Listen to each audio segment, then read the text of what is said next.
Genesis chapter 11, the Tower of Babel. The whole world spoke the same language, with the same vocabulary. Now as people moved eastward, they found a valley in the land of Shinar, where they settled. They said to one another, "Come, let us make bricks and bake them in the fire."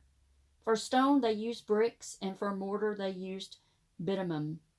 "Come," they said, "let us build ourselves a city and a tower, with its top reaching heaven. Let us make a name for ourselves, so that we do not get scattered all over the world." Now Yahweh came down to see the city and the tower that the people had built. "So they are all a single people with a single language," said Yahweh. "This is only the start of their undertakings. Now nothing they plan to do will be beyond them. Come, let us go down and confuse their language there, so that they cannot understand one another." Yahweh scattered them thence all over the world, and they stopped building the city. That is why it was called Babel, since there Yahweh confused the language of the whole world, and from there Yahweh scattered them all over the world. The patriarchs after the flood. These are Sham's descendants. When Shem was 100 years old, he fathered Arpachshad. 2 years after the flood, after the birth of Arpachshad, Shem lived 500 years and fathered sons and daughters. When Arpachshad was 35 years old, he fathered Shelah.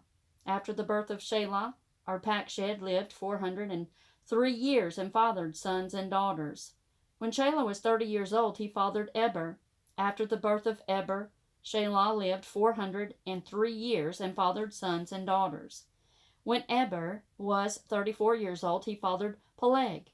After the birth of Peleg, Eber lived 430 years and fathered sons and daughters.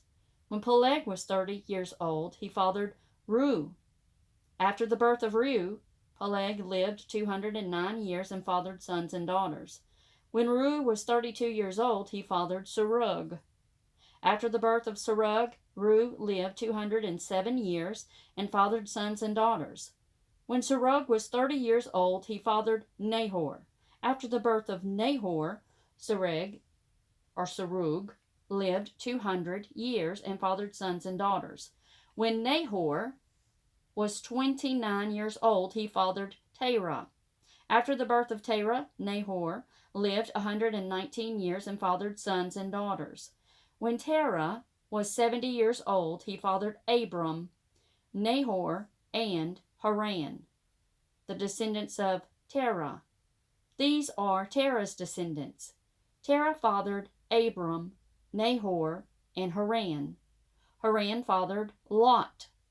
Haran died in the presence of his father Terah in his native land, Ur of the Chaldeans.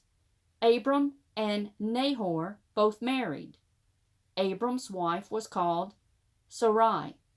Nahor's wife was called Milcah, daughter of Haran, father of Milcah and Iscah. Sarai was barren, having no children.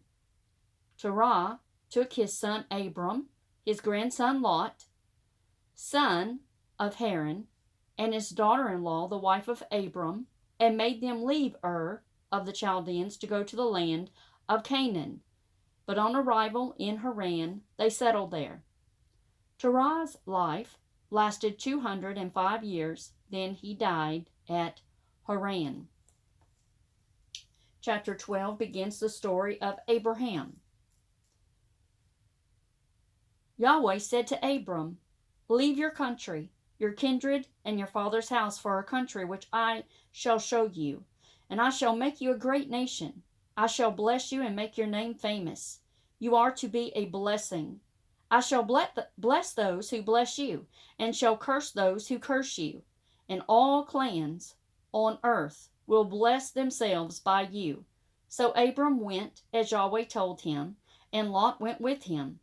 Abram was 75 years old when he left Haran. Abram took his wife Sarai, his nephew Lot, all the possessions they had amassed, and the people they had acquired in Haran.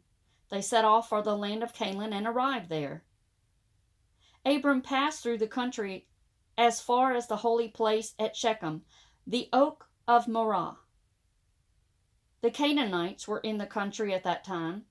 Yahweh appeared to Abram and said, I shall give this country to your progeny. And there Abram built an altar to Yahweh, who had appeared to him. From there he moved on to the mountainous district east of Bethel, where he pitched his tent, with Bethel to the west and Ai to the east. There he built an altar to Yahweh and invoked the name of Yahweh. Then Abram made his way stage by stage to Negeb. There was a famine in the country, and Abram went down to Egypt to stay there for a time, since the famine in the country was severe. When he was about to enter Egypt, he said to his wife Sarai, Look, I know you are a beautiful woman. When the Egyptians see you, they will say, That is his wife? And they will kill me, but leave you alive. Therefore, please tell them you are my sister, so that they may treat me well because of you, and spare my life out of regard for you. When Abram arrived in Egypt, the Egyptians did indeed see that the woman was very beautiful.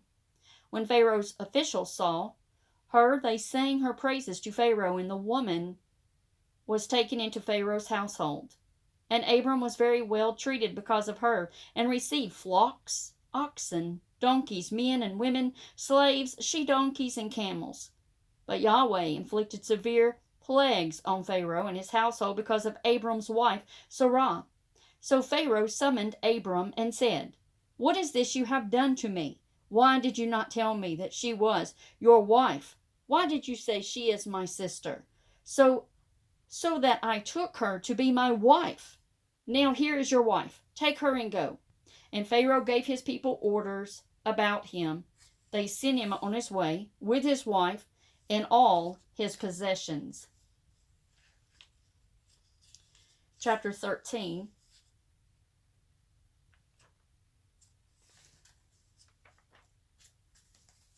Abram and Lot separate. From Egypt, Abram returned to Negeb with his wife and all he possessed, and Lot with him. Abram was very rich in livestock, silver, and gold. By stages he went from Negeb to Bethel, where he had first pitched his tent between Bethel and Ai, at the place where he had formerly erected the altar. There Abram invoked the name of Yahweh. Lot, who was traveling with Abram, had flocks and cattle of his own, and tents too. The land was not sufficient to accommodate them both at once, for they had too many possessions to be able to live together. Dispute broke out between the herdsmen of Abram's livestock and those of Lot. The Canaanites and Perizzites were living in the country at that time. Accordingly, Abram said to Lot, We do not want discord between us or between my herdsmen and yours, for we are kinsmen. Is not the whole land open before you? Go in opposite direction to me. If you take the left, I shall go right. If you take the right, I shall go left. Looking round, Lot saw all the Jordan plain, irrigated everywhere. This was before Yahweh destroyed Sodom and Gomorrah, like the garden of Yahweh or the land of Egypt, as far as Zoar. So Lot chose all the Jordan plain for himself and moved off eastwards. Thus they parted company. Abram settled in the land of Canaan. Lot settled among the cities of the plain, pitching his tents on the outskirts of Sodom. Now the people of Sodom were vicious and great sinners against Yahweh.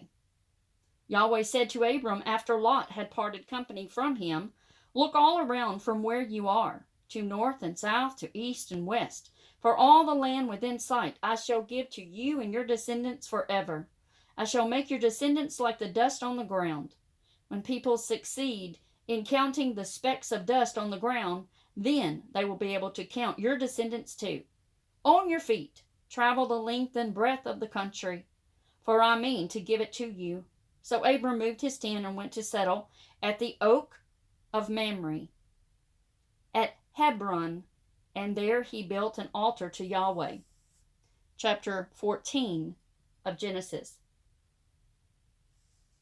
When Raphael, king of Shinar, Arioch, king of Elasar, and Chedorlaomer, or Lemur, king of Elam, and Tidal, king of Giam, or Goam, made war on Bera, king of Sodom, Bersha, king of Gomorrah, Shenab, king of Admah,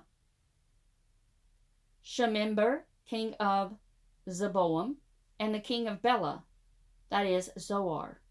All the latter joined forces in the valley of Siddim, now the Salt Sea.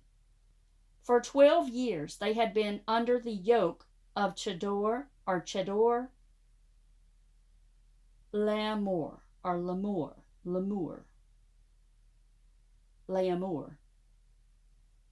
But in the 13th year they revolted. In the 14th year, Chedorlaomer arrived, and the king who had allied themselves with him.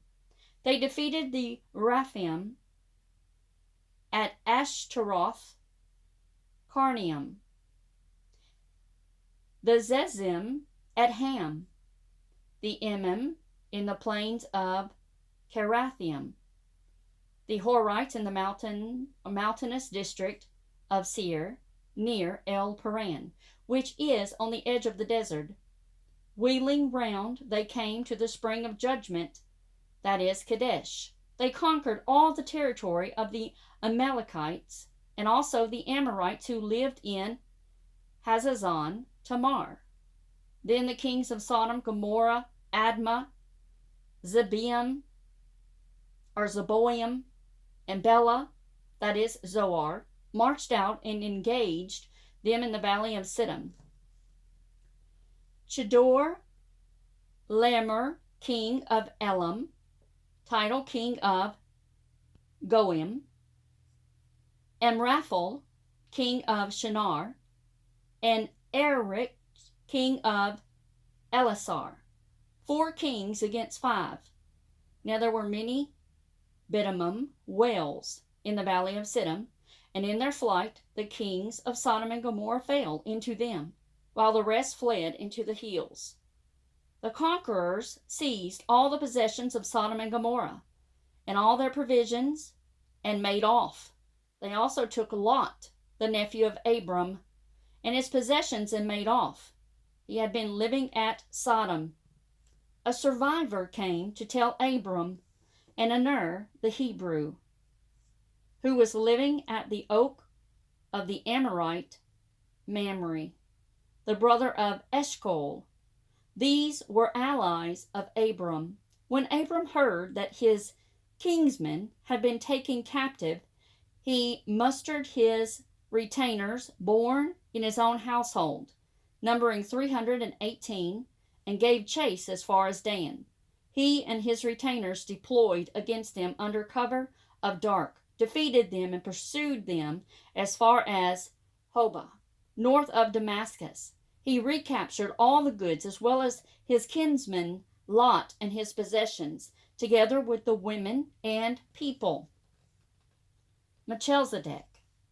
When Abram returned from defeating Chedorlaomer and the kings who had been on his side, the king of Sodom came to meet him in the valley of Shavah, that is the valley of the king.